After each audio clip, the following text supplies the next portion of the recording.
بسم اللہ الرحمن الرحیم۔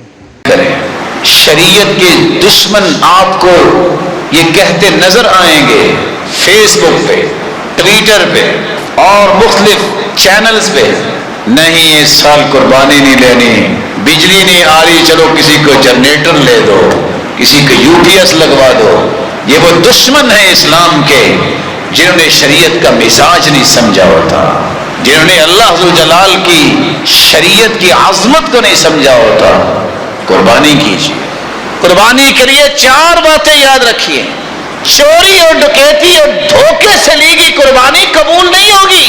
اپنی قربانی کیجیے، تسلی کے ساتھ دیکھیے۔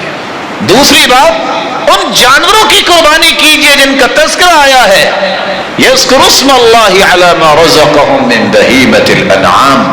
صحیح مسلم کی شرح لکھنے والے امام نووی کہتے ہیں الاجماع انہ لا یجزئ فی الاضحیہ الا الابل والبقر والغنم۔ امت کا اجماع ہے کہ قربانی اونٹ کی ہوگی مذکر یا مؤنث، گائے کی ہوگی مذکر یا مؤنث، بھیڑ بکری کی ہوگی مذکر یا مؤنث۔ اور تیسری بات، اس کی عمر کو بھی دیکھیے گا، بکری مذکر ہو یا مؤنث، جب تک 2 دانت نہیں اس کے ٹوٹے قربانی نہیں ہوگی۔ گوشت ہے آپ کھا لیجئے، کیونکہ اللہ کے رسول نے فرمایا تھا اذبحها ولا تصلح لغیرک۔ ابو بردہ بن نیار کو کہا تھا میرے صحابی تجھے میں اجازت دیتا ہوں، تیرے سوا کسی کو اجازت نہیں۔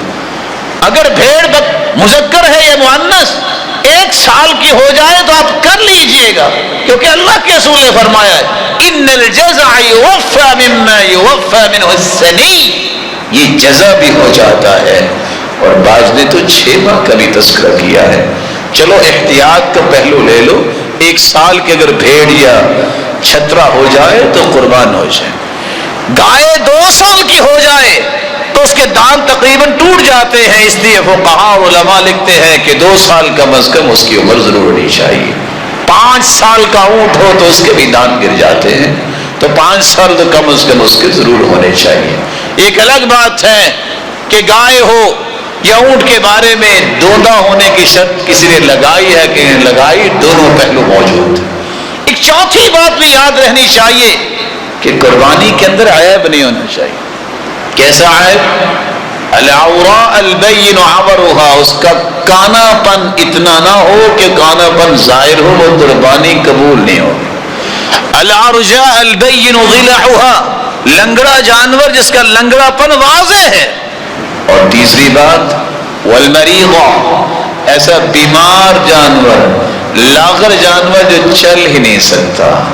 اور چوتھا والکثیر التي لا تنقی، ایسا جانور جس کے دماغ کا مسئلہ اس کو پتہ ہی نہیں ہے، دائیں چلاؤ وہ بائیں چلتا ہے، تو ایسی قربانی بھی اللہ کے سامنے پیش نہ کیجیے، یہ قبول نہیں ہوگی۔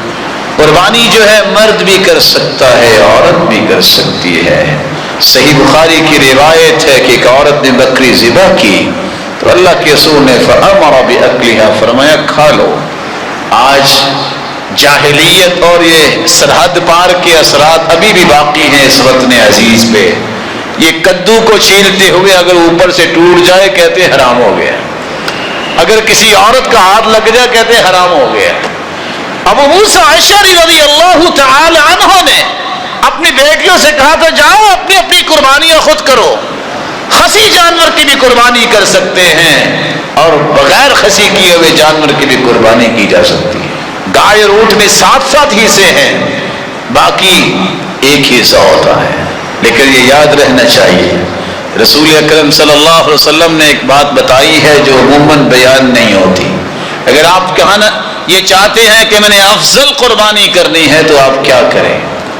رسول اللہ صلی اللہ علیہ وسلم کا فرمان ہے دم عفراء ازکی عند اللہ من دم سوداوی، اور دوسری روایت میں آتا ہے احب الی اللہ، بالکل سفید رنگ کا اگر بکرا یا بکری، یہ جانور یہ 2 قربانیوں سے بھی اچھا ہوتا ہے، 2 قربانیوں سے بھی پاکیزہ ہوتا ہے۔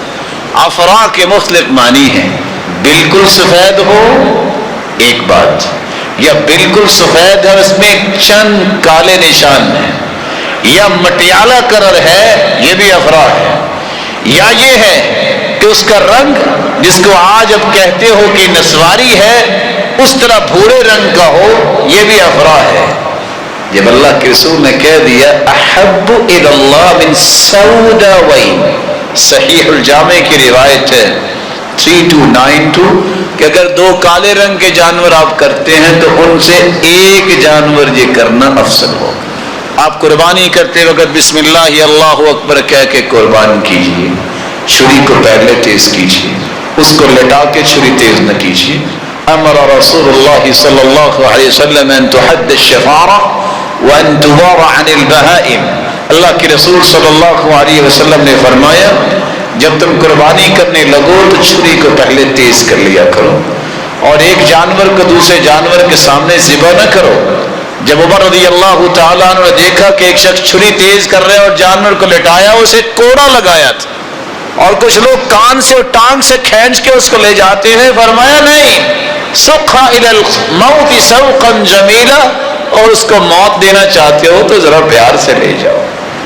آپ صلی اللہ علیہ وآلہ وسلم نے بھی حکم دیا، قرآن بھی کہتا ہے قربانی کا گوشت کھاؤ، لوگوں کو کھلاؤ، اطعم القانع والمعتر، ضرورت مند مسافر پڑوسی رشتہ داروں کو محروم نہ کرو، خود بھی کھاؤ ان کو بھی کھلاؤ۔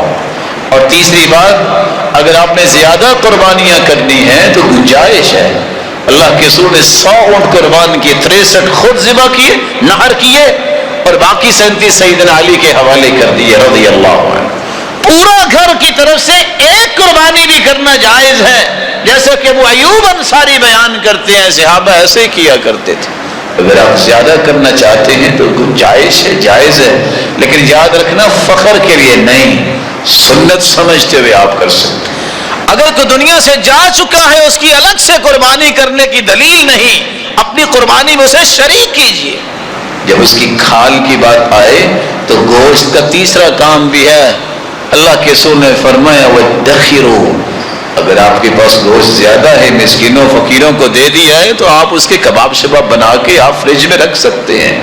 یہ میں نہیں کہہ رہا، میں نے ایک مفہوم پیش کیا ہے۔ سیدہ عائشہ رضی اللہ تعالیٰ عنہ نے گوشت پیش کیا سیدنا علی کو، پوچھا یہ کون سا گوشت ہے؟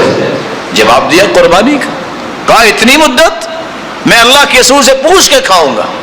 اللہ کے رسول صلی اللہ علیہ وسلم سے پوچھا تو آپ نے فرمایا کلوہ من ذی الحجہ الی ذی الحجہ، ایک ذی الحجہ سے دوسرے ذی الحجہ تک آپ کھا سکتے ہیں، لیکن اس کا یہ معنی نہیں ہے کہ پہلی 2 حدیثیں آپ کو یاد نہ رہیں بس یہی یاد رہے۔